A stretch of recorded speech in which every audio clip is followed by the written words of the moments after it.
back to the National Assembly, and more, of course, from our senior political reporter. Ziyanda, good afternoon to you. Plenty of developments there this afternoon.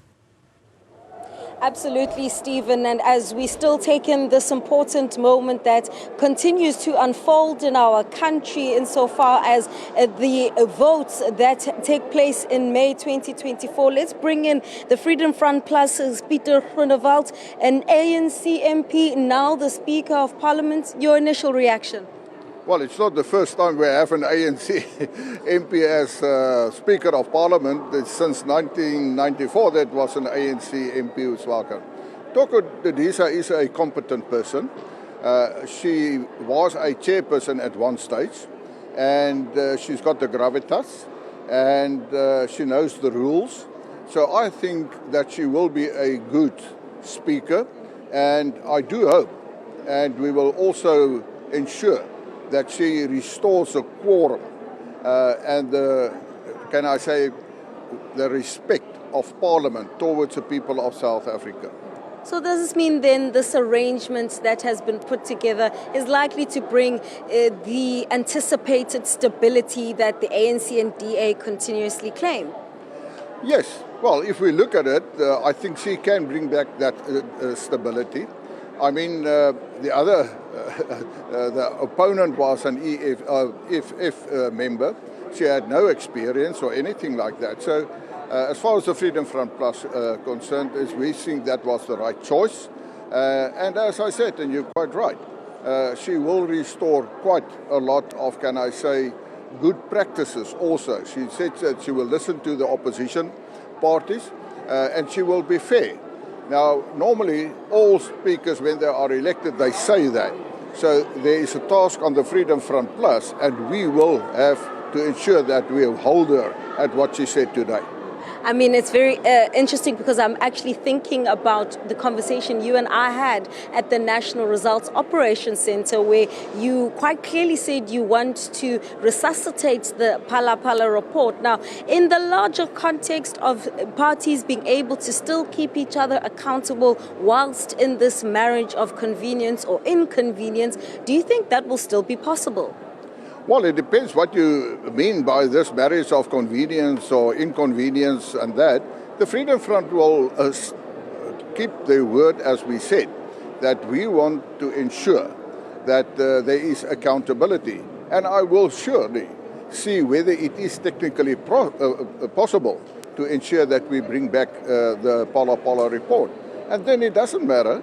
We're in no coalition government with any other government or the government as such. So we will play that role, and we will never go in a coalition where we can not stand up in Parliament and ensure accountability, because that's why we have a National Assembly. The Constitution determines that the executive is accountable to the National Assembly, and if we do not ensure that, we actually shy away from our constitutional obligation. Do you feel hard done by the Democratic Alliance? I mean, there was lots of discussion going into this election. The multi-party charter was formed.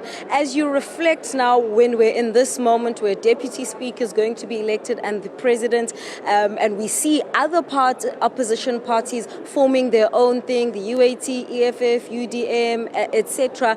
I mean, do you think that, we could have also stood a chance if we stuck to what we discussed? Well, the Freedom Front Plus, I said it in the whole campaign. I said to people, if the then multi-party charter, for instance, if the partners cannot form a opposition coalition government, then it's free to each and every party. And then people ask me what I thought was the most possible coalition. And I said, that is between the ANC and the Democratic Alliance. The reason why the IFP is coming also to the table as far as that is concerned is because of the situation in KZN. So it's not a surprise to us, but this is politics. And I think that is part of the problem a lot of our voters experience, where political party leaders say they will never do that or this, and then in the end, when they get elected, then they get forward. The Freedom Front Plus said, we will do anything to ensure that we have a government to act in the best interest of the people. That meant that we will do everything to prevent a coalition between the ANC, the EFF and the MK party. Now, that's also the same what the DA said. But as I said, we will not be part of an executive. We are not part of a coalition because we differ on the view in terms of how you can ensure that you have a good governance. But, I mean, it's no surprise from the Democratic Alliance. They think they can have an influence if they're part of the executive. So give them a fair chance. Let's see if they can have that influence. Transactional much or genuinely in the interest of the public? Well, I hope that it is genuinely in the best interest of the public. I mean, if you go and look at polls that took place, the people of South Africa said, yes, as far as the DA is concerned, you can go into a coalition with the ANC as long as you prevent a coalition between the ANC, EFF and the MK party. In fact, I said that was part of the strategy of the Democratic Alliance when they started their campaign. We call it a fear campaign. They told people, vote for the DA or else we're going to have such a coalition that will destroy South Africa. So let's see if they keep to their word. Let's see what is going to happen in practice. And the Freedom Front Plus will check on that. Just very quickly, would you still be open to the DA speaking to you? I mean, many would say you guys sort of dip from the same pool in terms of the electorate. Let's say something does go wrong and they want to reopen a discussion. Are you open to that? I'm always open for any discussion or any talks. I mean, this is politics. We must understand that. And I say an election for me is like they always say, it's like a box of chocolates. You never know what you're going to get.